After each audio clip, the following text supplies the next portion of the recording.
वेळ नसेल यावेळेस आपण वरण-भाताचा कुकर लावतो खरं, पण वरण-भात खाण्याचीच इच्छा नसते. मग ना आज मी तुमच्यासाठी वरण-भाताचा कुकर लावल्यानंतर सुद्धा अतिशय चविष्ट असा एक पदार्थ बनवता येतो. तोच तुमच्यासोबत शेअर करणार आहे. बनवायला खूपच जास्त सोपं आहे. नेहमीप्रमाणे 3 वाटी भरून इथे मी तांदूळ घेतलेत. त्याच वाटीने 1 वाटी मूग डाळ, तूर डाळ आणि अर्धी वाटी चणा डाळ घेतली. अशी मिक्स डाळ घेतलेली आहे. आता तुम्हाला व्यवस्थित दाखवायचंय म्हणून मी इथे प्रॉपर करतीये. याऐवजी जरी तुम्हाला दुसरी कोणती डाळी यामध्ये घालायची असतील, जसं की मटकीची डाळ असू देत किंवा मसूर डाळ असू देत, असे सुद्धा डाळी तुम्ही इतर यामध्ये घालू शकता. आता डाळ आणि तांदूळ स्वच्छ आपल्याला धुवून घ्यायचे आहेत. आता 2-3 पाण्याने मी स्वच्छ धुवून घेणार आणि यामध्ये आपण नेहमी कसं कुकर लावतो, अगदी त्याच पद्धतीने पाणी घालून, यामध्ये मीठ घालून आपल्याला कुकर लावायचा. डाळीमध्ये मी काहीच घातलेलं नाही. फक्त भातामध्ये मी चवीपुरतीचं मीठ घालणार आहे. तांदूळ तुम्ही तुमच्या आवडीप्रमाणे कोणताही घेऊ शकता. मी इथं इंद्रायणी तांदूळ घेतलेला आहे. याचा सुद्धा हा पदार्थ खूप छान बनतो. घातलेलं मीठ मिसळून घेतलेलं आहे आणि साधारण आपण नेहमी कसं वरणाला थोडंसं जास्त पाणी ठेवतो, अगदी त्याच पद्धतीने साधारण असं बोटभर वरती पाणी ठेवलेलं आहे. आता कुकर लावूयात आणि कुकरच्या 4 ते 5 शिट्ट्या करून घेणार आहे.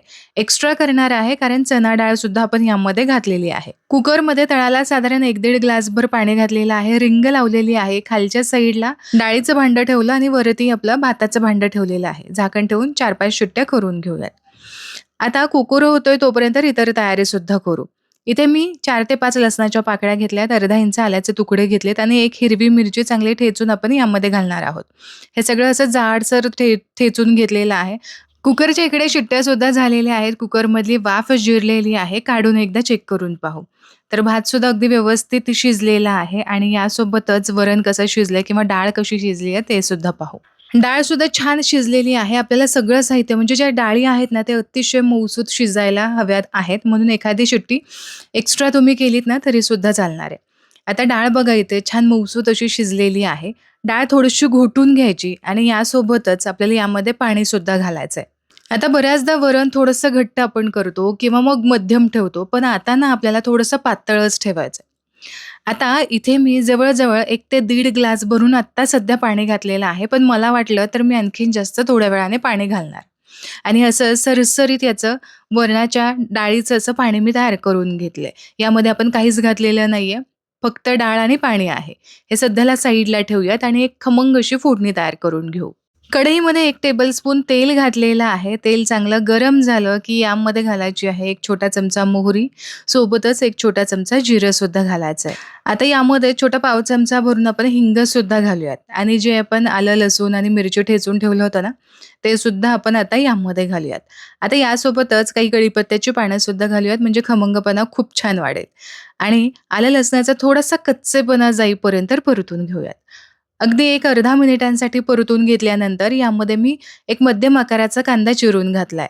हा कांदा अजिबात जाड चिरलेला नको, बारीक असा चिरून घ्यायचा आणि कांदा परतण्यासाठी अजिबात कसर कमी ठेवायची नाही. छान मऊसूत होईपर्यंत कांदा आपल्याला परतून घ्यायचाच आहे. अजिबात असा कचकच किंवा कच्चेपणा लागायला नको. एक मध्यम आकाराचा टोमॅटो इथे बारीक चिरून घातला. आता हा सुद्धा आपल्याला चांगला परतून घ्यायचा आहे.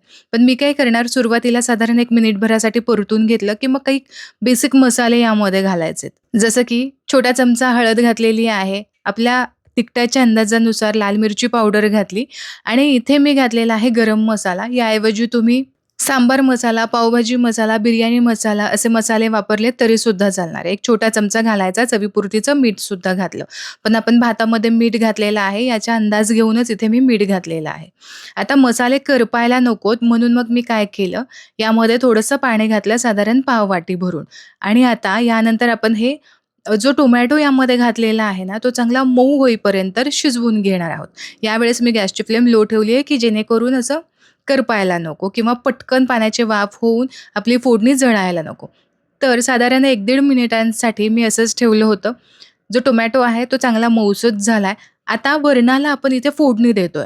जे डाळीचं आपण पाणी तयार करून घेतलं होतं ना, ते डाळीचं पाणी आपण यामध्ये ओतून घेणार आहोत आणि जर असं वाटलं, की थोडंसं आणखीन पाण्याची गरज आहे, तर अशा वेळेस आणखीन थोडंसं अर्धा ते 1 ग्लासभर पाणी आपण यामध्ये ओतू शकतो.